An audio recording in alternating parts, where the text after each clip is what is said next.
হঠাৎই থমকে গেল কোটি কোটি টাকার লেনদেন। একের পর এক দরজা খুলতেই সামনে এলো নগদের পাহাড়, বিপুল সম্পত্তির নথি আর এমন সব আর্থিক তথ্য যা দেখে তদন্তকারীরাও চমকে উঠেছেন। দীর্ঘদিন ধরে যে অভিযোগ ঘুরপাক খাচ্ছিল সেই অভিযোগের সূত্র ধরেই এবার বড়সড় পদক্ষেপ। প্রশ্ন উঠছে, অবৈধ কয়লার কালো কারবারের নেপথ্যে কত বড় চক্র কাজ করছিল আর সেই চক্রের জাল কতটা বিস্তৃত। ঝাড়খণ্ডের ধানবাদে কয়লা চুরি, অবৈধ কয়লা খনন, লেভি আদায়, রংদারি এবং কয়লা পাচারের অভিযোগে ব্যাপক অভিযান চালিয়েছে প্রবর্তন অধিদপ্তর বা ইডি। মঙ্গলবার জেলার 31টা জায়গায় একযোগে তল্লাশি চালানো হয়। তদন্তকারীরা কয়লা ব্যবসায়ী, আউটসোর্সিং সংস্থার মালিক, রাজনৈতিকভাবে প্রভাবশালী ব্যক্তি এবং তাদের সহযোগীদের একাধিক বাড়ি, অফিস এবং অন্যান্য ঠিকানায় হানা দেয়। এই অভিযানের পর সামনে এসেছে বিপুল অঙ্কের আর্থিক লেনদেন এবং সম্পদের তথ্য, যা এখন তদন্তের অন্যতম গুরুত্বপূর্ণ ভিত্তি হয়ে উঠেছে।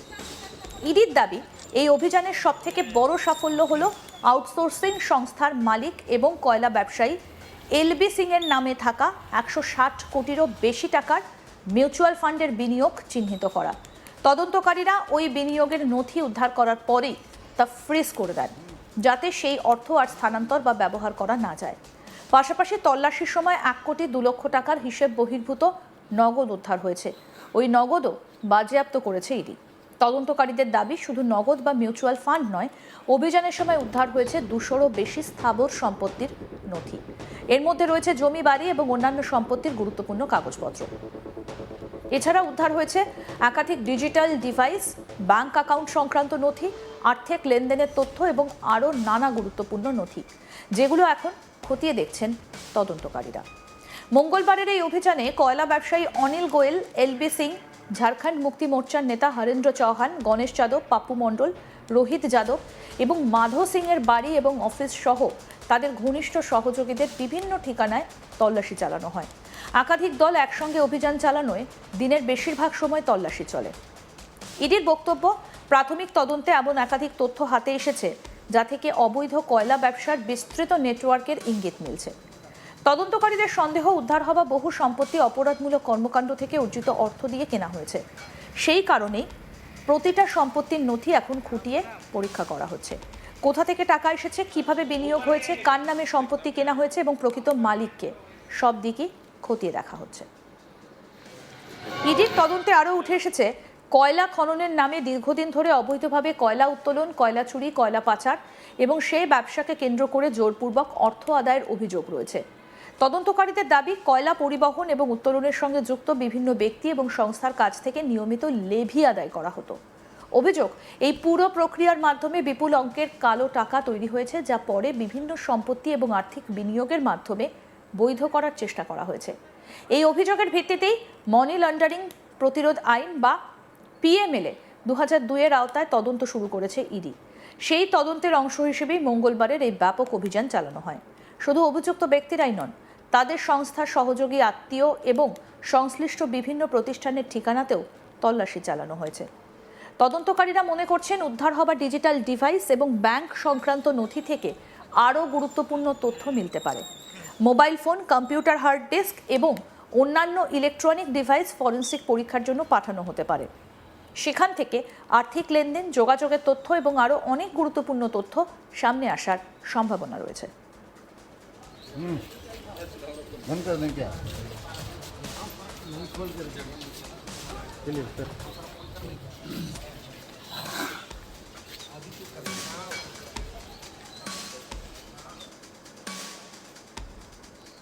ইডির দাবি, প্রাথমিক তদন্তে যে তথ্য মিলেছে তাতে অভিযুক্তরা দীর্ঘদিন ধরে অপরাধমূলক কর্মকাণ্ডের মাধ্যমে বিপুল পরিমাণ অবৈধ সম্পদ গড়ে তুলেছেন বলে সন্দেহ করা হচ্ছে। সেই সম্পদের উৎস এবং অর্থের প্রবাহ খতিয়ে দেখা হচ্ছে। তদন্তের অগ্রগতির সঙ্গে আরও নতুন নাম সামনে আসতে পারে বলেও মনে করা হচ্ছে। এই মুহূর্তে তদন্তের অন্যতম বড় প্রশ্ন, এই বিপুল অঙ্কের অর্থের প্রকৃত উৎস কি? উদ্ধার হওয়া সম্পত্তির নথিগুলোর প্রকৃত মালিকানা কার? আর এই চক্রের সঙ্গে আর কারা যুক্ত? এই সব প্রশ্নের উত্তর খুঁজতেই তদন্ত আরও জোরদার করছে ইডি। ইডি জানিয়েছে, এই তদন্ত এখনো প্রাথমিক পর্যায়ে রয়েছে। উদ্ধার হওয়া নথি, নগদ অর্থ, ডিজিটাল তথ্য এবং আর্থিক লেনদেনের বিশ্লেষণ শেষ হবার পর প্রয়োজনে আরও জিজ্ঞাসাবাদ, সম্পত্তি সংক্রান্ত পদক্ষেপ এবং অন্যান্য আইনানুগ ব্যবস্থা নেওয়া হবে। সংস্থার স্পষ্ট বক্তব্য, অবৈধ কয়লা ব্যবসা, মানি লন্ডারিং এবং সংশ্লিষ্ট অপরাধের বিরুদ্ধে তদন্ত আগামী দিনেও একইভাবে চলবে। এখন নজর তদন্তের পরবর্তী ধাপের দিকে। উদ্ধার হওয়া তথ্য কতটা বড় চক্রের ইঙ্গিত দেয় আর সেই তদন্তের জাল শেষ পর্যন্ত কোথায় গিয়ে পৌঁছয় সেটাই দেখার। ऊपर नहीं जाएंगे हम।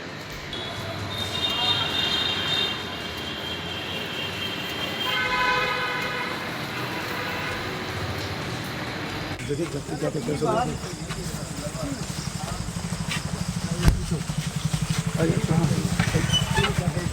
इधर है सर, इधर इधर नहीं अब इनोवा इधर है ना। हाँ इधर इधर दोनों इधर।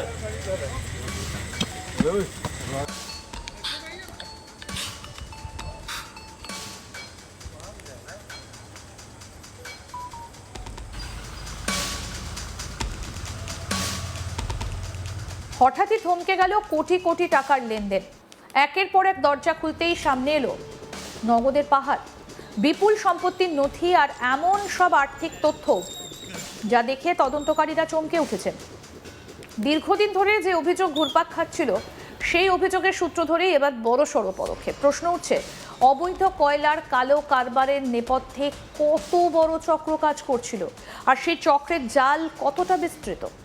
ঝাড়খণ্ডের ধানবাদে কয়লা চুরি, অবৈধ কয়লা খনন, লেভি আদায়, রংদারি এবং কয়লা পাচারের অভিযোগে ব্যাপক অভিযান চালিয়েছে প্রবর্তন অধিদপ্তর বা ইডি। মঙ্গলবার জেলার 31টা জায়গায় একযোগে তল্লাশি চালানো হয়। তদন্তকারীরা কয়লা ব্যবসায়ী, আউটসোর্সিং সংস্থার মালিক, রাজনৈতিকভাবে প্রভাবশালী ব্যক্তি এবং তাদের সহযোগীদের একাধিক বাড়ি, অফিস এবং অন্যান্য ঠিকানায় হানা দেন। এই অভিযানের পর সামনে এসেছে বিপুল অঙ্কের আর্থিক লেনদেন এবং সম্পদের তথ্য, যা এখন তদন্তের অন্যতম গুরুত্বপূর্ণ ভিত্তি হয়ে উঠেছে। ইডির দাবি, এই অভিযানের সবথেকে বড় সাফল্য হলো আউটসোর্সিং সংস্থার মালিক এবং কয়লা ব্যবসায়ী এলবি সিং এর নামে থাকা 160 কোটিরও বেশি টাকার মিউচুয়াল ফান্ডের বিনিয়োগ চিহ্নিত করা।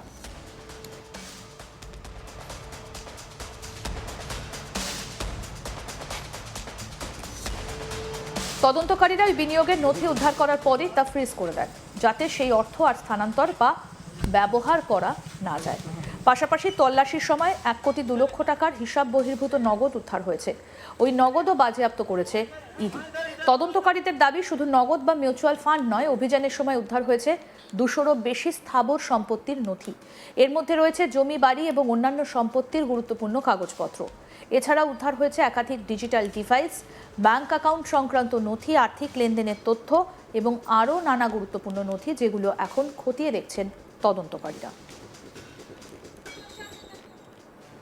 আরও আপডেট পেতে দেখতে থাকুন আজ তাক বাংলা, সাবস্ক্রাইব করুন।